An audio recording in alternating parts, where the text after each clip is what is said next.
My friends, as we begin this time of meditation and spiritual unfoldment, let us come to a place of inner stillness, not the stillness that is forced by effort, nor the stillness that is achieved by technique, but the quiet that arises naturally when we lay down our struggle to reach God and simply allow ourselves to be present. For too long, our spiritual lives have been overshadowed by the belief that God is somewhere outside of us, that God is a being to whom we must call, cry, plead, and petition. We have been sincere in this approach. We have come with genuine longing, with earnest desire. And yet, in spite of that sincerity, there remains a burden, a sense of separation, a sense of distance between ourselves and the very source we seek. It is this burden, this unconscious belief in separation, that has made prayer seem like labor and spirituality seem like effort. We have imagined that if we could only pray hard enough, long enough, or correctly enough, God would hear us and respond. But, you see, the moment we believe that God is someone who must be awakened to our need, we have already stepped outside the kingdom. We have already accepted the central illusion that God is there and we are here, and between the two lies a distance to be crossed. Today, we enter a different kind of prayer, not the prayer that seeks to reach God, but the prayer that recognizes God as the very life of our being. A prayer that does not attempt to draw God nearer because God has never been distant. A prayer that does not ask for things because the infinite, being infinite, withholds nothing. Our purpose in this hour is not to improve our outer circumstances, but to dissolve the belief that we live a life apart from God. In this recognition, the burden lifts. In this recognition, we stop striving and we begin to rest.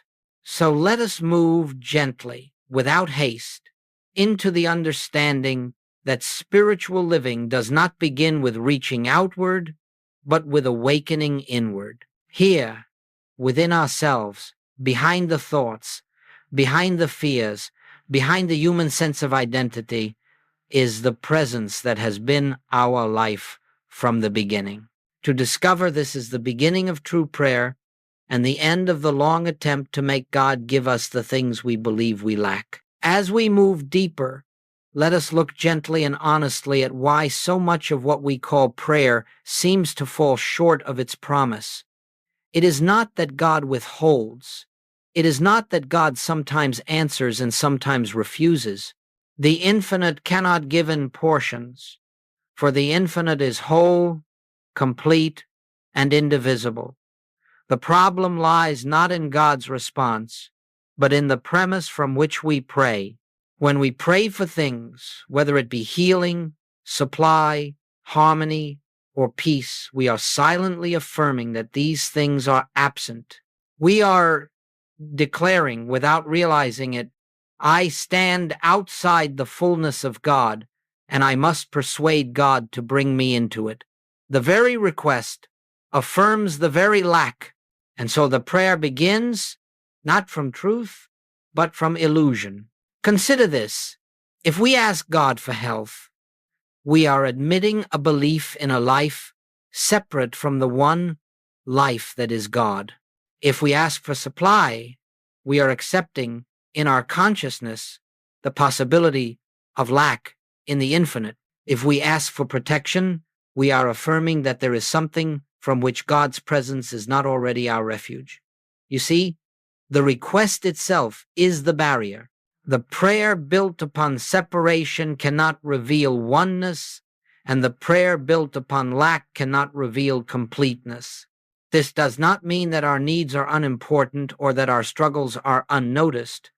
It means that the way we approach them must be transformed. Every prayer of asking, no matter how devout, begins with the assumption that God is somewhere else and must be brought into our experience. But God is not brought anywhere. God is the very substance and activity of the consciousness that is listening at this moment. So long as we pray from the sense of a self apart from God, we will find our prayers circling the same concerns, the same fears, the same emergencies. And though temporary relief may appear, the deeper hunger remains unfulfilled. When we pray for things, we are working at the circumference, never touching the center. It is at the center where the sense of separation dissolves that true spiritual healing begins. The failure of petitionary prayer, then, is not a failure of God, nor a failure of faith. It is simply the natural consequence of beginning on the wrong premise. The mistake is not moral, it is metaphysical. When we start with separation, we end with struggle. When we begin with oneness, even before any appearance changes, we find peace, the peace that precedes and produces the harmony that follows. And so, before we ask for anything, let us pause. Let us recognize that the seeking itself may be rooted in the belief that God has yet to be found. Prayer fails not because God is silent, but because we have prayed from a consciousness that has forgotten where God is closer than breathing, nearer than hands and feet, the one life expressing as this life. Let us now turn to the great truth upon which all spiritual unfoldment rests. It is a truth so simple that the intellect overlooks it, and so profound that the heart, once awakened to it, is never the same. When the Master said, "I and the Father are one," he was not speaking as a man apart from other men. He was revealing the nature of reality itself. He was declaring the truth of his being, the truth of your being, the truth of all being. But notice what he did not say. He did not say, "I will become one with the Father," or "I am trying to be one with the Father." He did not say, "Through effort, discipline, or virtue, I shall one day attain union." No, he spoke from the quiet authority of spiritual fact. I and the Father are already one. Oneness is not the goal, it is the foundation. It is not the destination, it is the starting point. This oneness is not the union of two separate beings joining hands. It is the realization that there is only one being expressing as individual form. The I that Jesus referred to was not the personal sense of self, the carpenter's son, the teacher walking the hills of Galilee.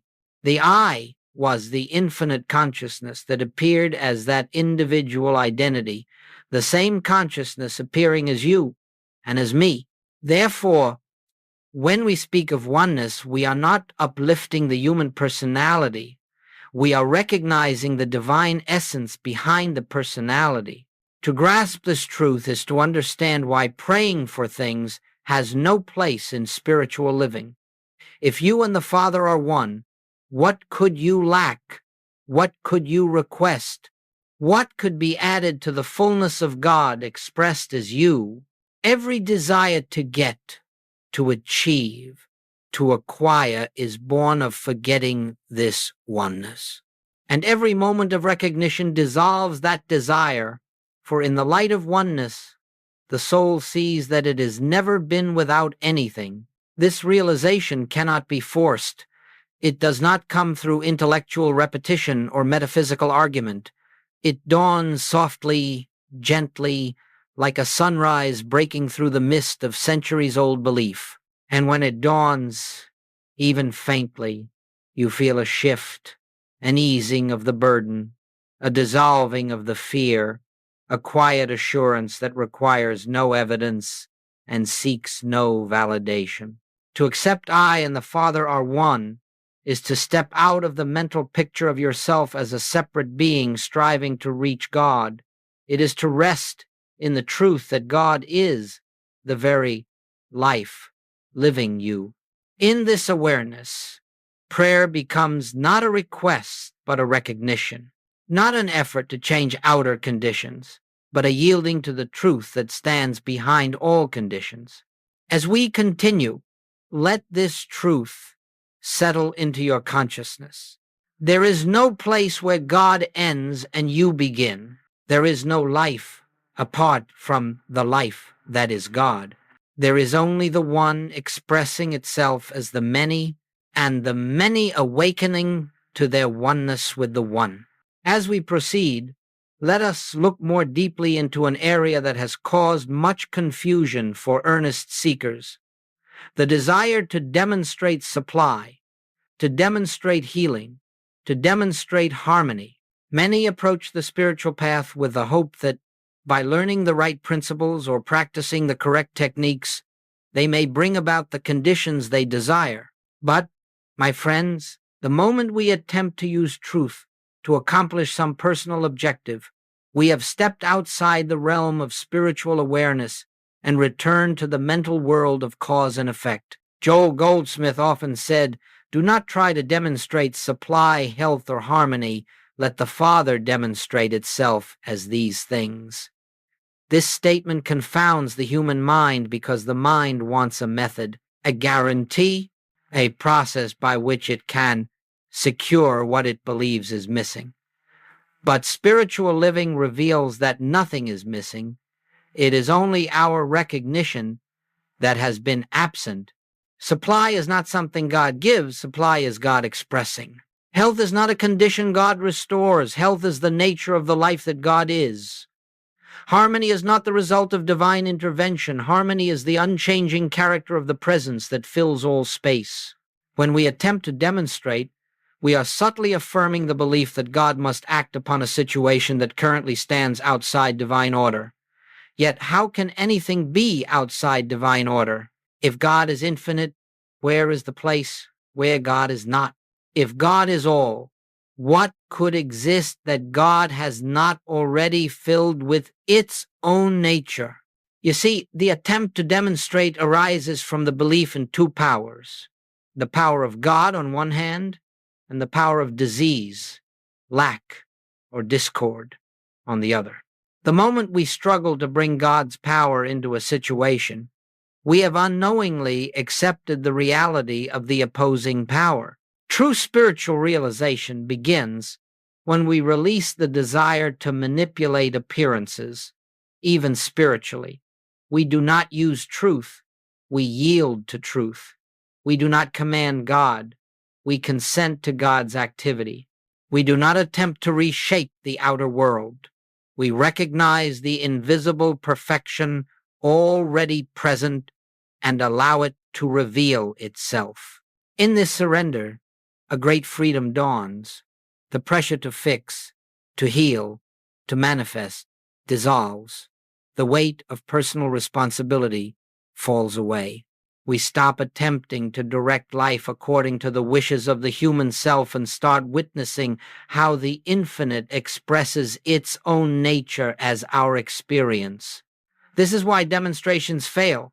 When sought personally, they begin with the assumption that we, through spiritual understanding, can reshape reality. But spiritual consciousness does not reshape reality, it reveals reality. The kingdom of God is not created through our efforts, it is unveiled through our recognition. Therefore, let us set aside every attempt to force outcomes, even in the name of truth. Let us become still enough to feel the gentle movement of the Father within, expressing itself as the form, the function, and the fulfillment appropriate to each moment. When the Father demonstrates itself, the result is always harmonious, always sufficient, always complete, and requires no strain of our own. Now let us move into one of the most liberating realizations on the spiritual path, the distinction between living by effort and living by grace. As long as we function from the belief that we are separate individuals, responsible for shaping, sustaining, and correcting our lives, we will find ourselves caught in endless struggle. The personal self, believing itself to be the actor and the achiever, labors constantly to secure good avoid harm, and maintain control. Yet no matter how sincere the attempt, the burden grows heavier, not lighter, for the human mind can never escape the limitations it believes in. Grace, in contrast, is not something to be attained. It is the natural activity of the infinite when the personal sense of self is out of the way. Grace flows effortlessly, not because God suddenly acts, but because we stop obstructing the divine activity that has been present all along. The Father's life is forever expressing itself, but it appears as struggle when filtered through the belief in personal responsibility, and it appears as harmony when recognized as the only life there is. Let us look quietly at the difference. Effort asks, "What must I do to make this right?" Grace whispers, "Be still and let the truth reveal itself." Effort analyzes, plans, calculates, and fears the consequences of choosing wrongly. Grace unfolds with an inner assurance that does not depend on reason. Effort prays to bring God into the situation. Grace knows that God is the situation, its substance, its intelligence, its life. The one who lives by effort attempts to direct the course of events. The one who lives by grace becomes the transparency through which divine wisdom acts of its own accord. This is not passivity. It is not resignation. It is the highest form of activity, because it is the activity of God expressing through the individual consciousness that no longer assumes authorship. The human mind believes that unless it is pushing, nothing is happening. But in truth, it is precisely this pushing that blocks the gentle movement of spirit. When we cease trying to govern life by personal will, the divine will, ever present, ever intelligent, begins to guide, unfold, and accomplish. Consider the areas of your life where you have struggled the most. Perhaps you have tried with great intensity to secure financial stability, to improve your health, to restore harmony in your relationships, or to find your purpose. In each case, notice how the effort itself carried within it a sense of fear, fear of loss, fear of failure, fear of insufficiency.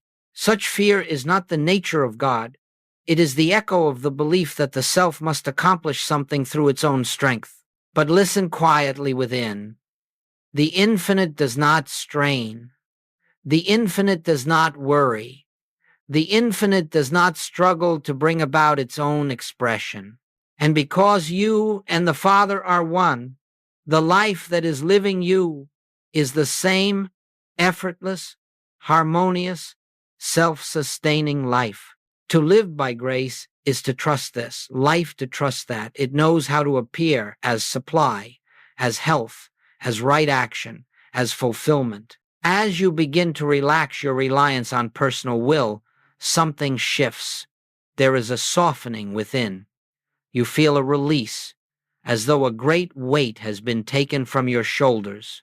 You discover that you are no longer driving life forward, but allowing life to unfold.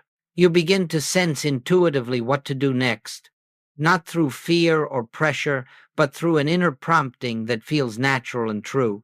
And as you follow this quiet guidance, you realize that the Father, this infinite presence, is indeed living your life, expressing its own nature as your experience.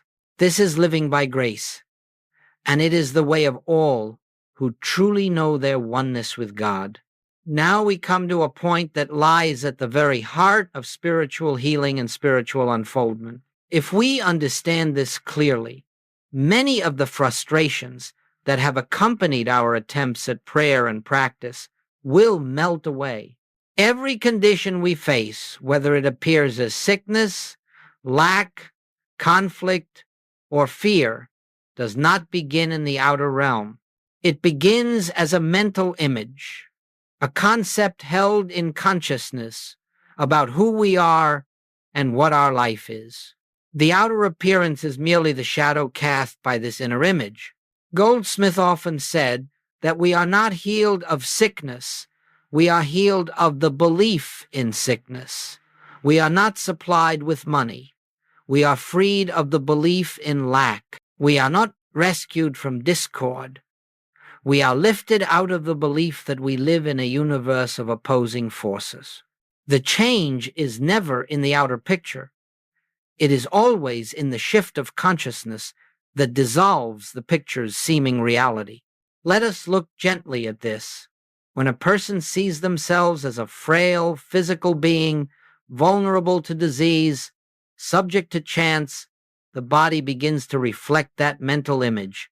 When one sees themselves as a separate self, responsible for producing their own good, the outer world mirrors the burden of that belief, struggle, anxiety, insecurity. When one sees themselves as inadequate, unworthy, or unloved, life will faithfully present situations that seem to confirm that view, not because it is true, but because the mental image acts as the lens through which experience is interpreted. But when we realize, even faintly, I and the Father are one, the mental image of a separate and limited self begins to dissolve. Something loosens within us. The picture of ourselves as weak, fearful, or lacking cannot stand in the presence of the truth that our life is the life of God. It is not the human mind forcing itself to believe something new. It is the dawning recognition of what has always been true, now breaking through the clouds of old conditioning. This is why spiritual effort, affirmations, and mental will cannot bring lasting change. We may attempt to overlay a positive image upon a negative one, but the deeper sense of separation remains untouched. We may tell ourselves that we are prosperous or healthy, yet still feel the fear that these conditions may slip away at any moment. But the moment we release the entire mental picture of a self apart from God, the need for these affirmations disappears.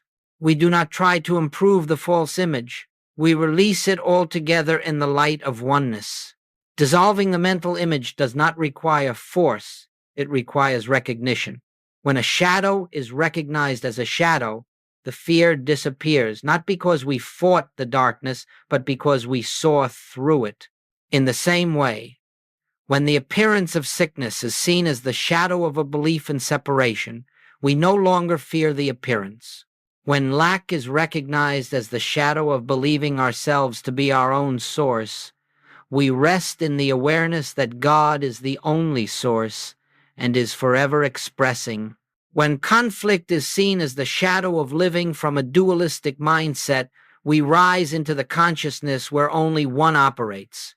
The outer world may still present the old forms for a time, just as a bell continues to ring after it is struck, but the consciousness behind the appearance has already changed.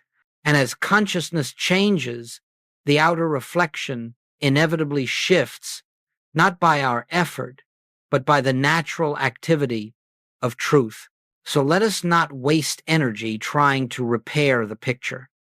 Let us turn instead to the light that dissolves the picture. Let us recognize that the true self never needed healing, never lacked supply, never fell out of harmony. It is the mental image that suffered, and the mental image that dissolves as we awaken to our oneness with the infinite. This inner shift, quiet, gentle, unnoticed by the world, is the beginning of freedom. Now that we understand the nature of the mental image and its dissolution, let us turn to what may be called the living of truth, the quiet, continuous recognition of our oneness with the infinite throughout the day. Spiritual understanding does not remain in the realm of theory. It must become a living awareness, present in the small moments as well as in the great ones. And this awareness does not come through effort or discipline.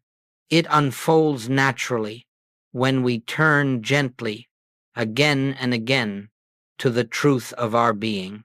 In the morning, before thought has gathered its momentum, there is a precious moment of openness. In that moment, Let us not begin the day by asking for guidance, protection, or supply, for the Father has already gone before us. Instead, we rest for a few breaths in the simple recognition that I and the Father are one. This recognition does not require words. It is an inner feeling, a soft awareness of the presence that lives us. Without trying to shape the day, we acknowledge that the infinite is expressing itself as every activity that will unfold. This subtle shift of consciousness transforms the entire day, not by rearranging circumstances, but by aligning us with the divine rhythm. As the day moves forward, life will present its usual tasks, conversations, decisions, unexpected challenges. In these moments, the human mind wants to take over, to react, to defend, to control. It is precisely here that the practice of recognition becomes the bridge between truth and experience. We pause, even briefly, not to find an answer, but to remember that the answer already exists within the infinite, that is our consciousness. We do not seek to solve the problem. We remember that the problem has no reality in God, and therefore no power over the one who abides in oneness. Whether in traffic or in a meeting, while washing dishes, or walking through a difficult moment, the invitation is always the same. Turn inward, feel the presence. Remember who lives your life. This practice of the presence, as Goldsmith called it, is not a technique to improve the outer world. It is the recognition of the inner world, the true world from which all appearances flow. The more often we rest in this recognition, even for a few seconds at a time, the more our consciousness becomes attuned to the gentle movement of grace. Things that once agitated us begin to lose their power. Situations that once frightened us become opportunities to witness the activity of the infinite in ways we could not have imagined. This recognition also transforms how we engage with others. As we remember our oneness with God, we begin to sense that the same presence lives as every person we meet. The sharp edges of judgment soften.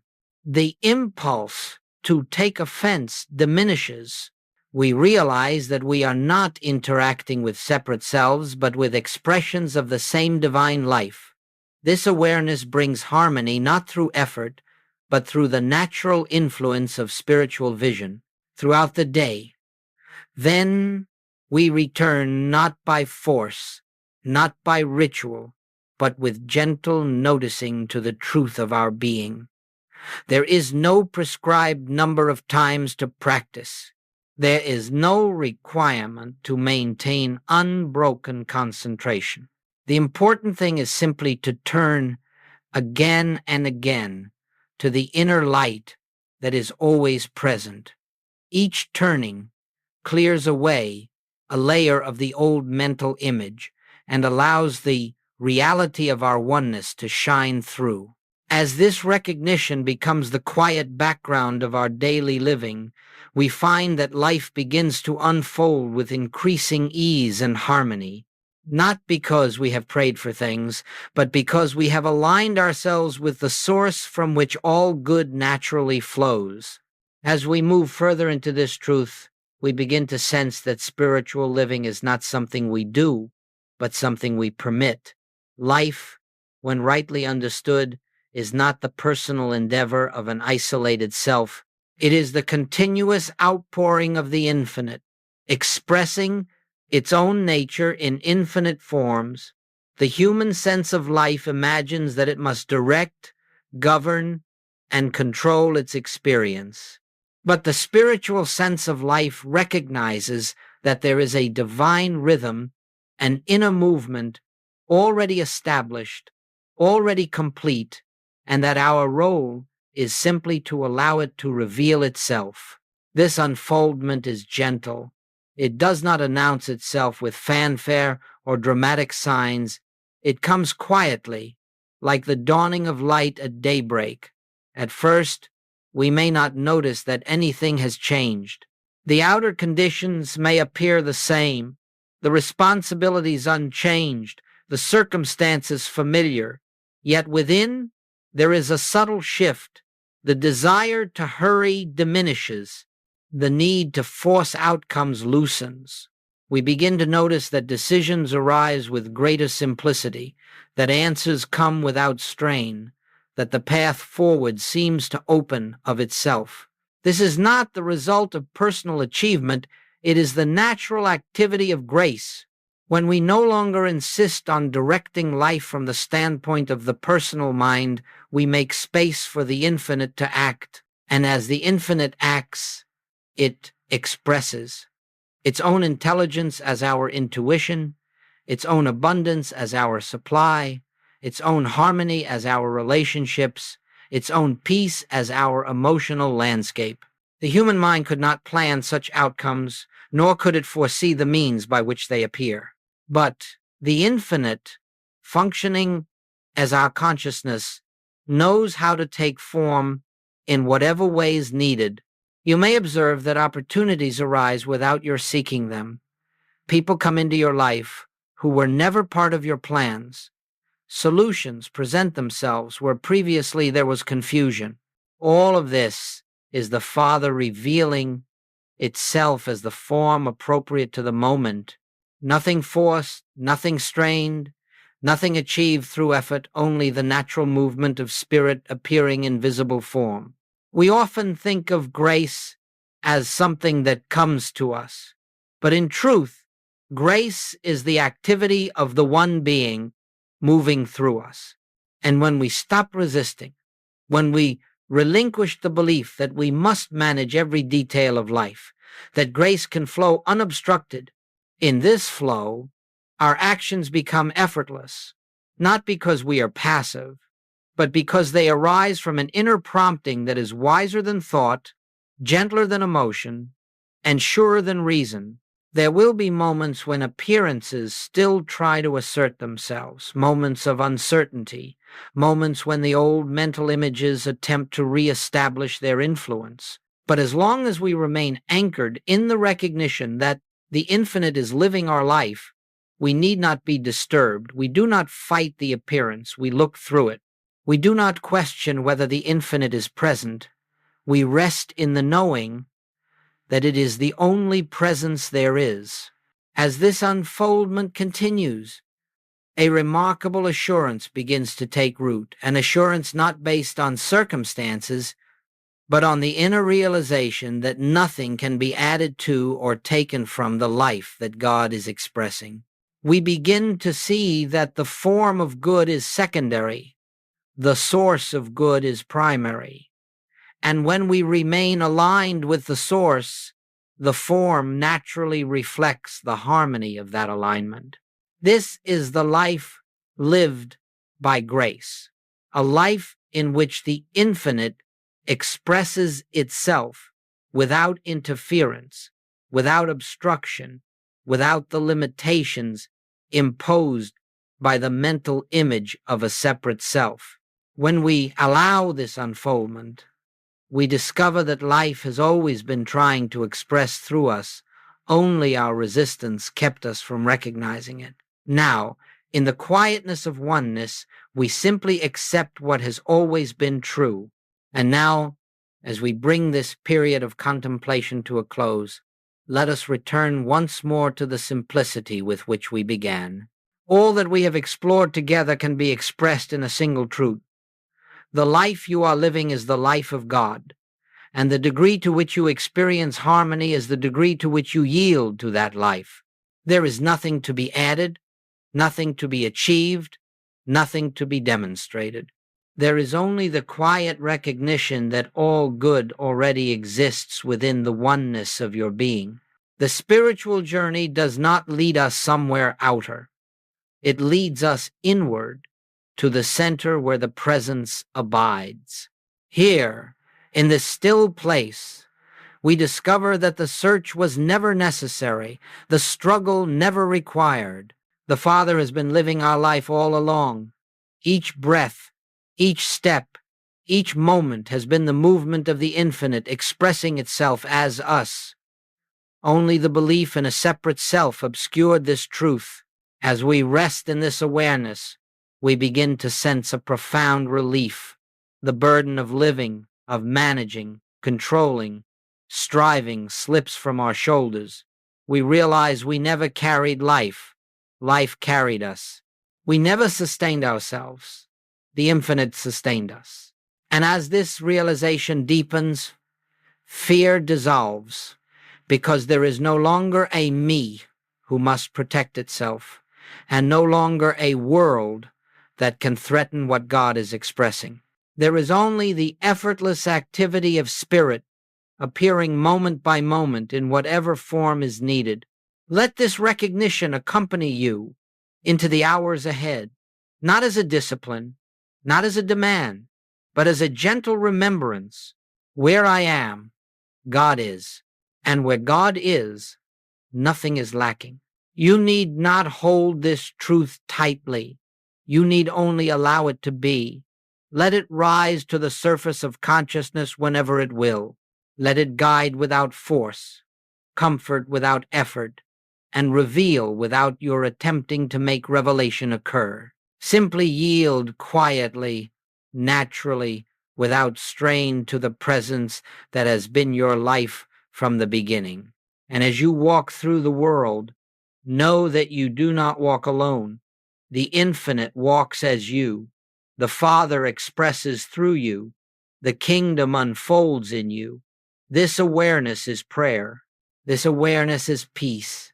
This awareness is the life lived by grace. We close now, not by ending the presence, but by resting in the assurance that it continues unbroken within us. And so, as we step back into the activity of the day, we carry with us the quiet confidence that the one who lives our life has already prepared the way.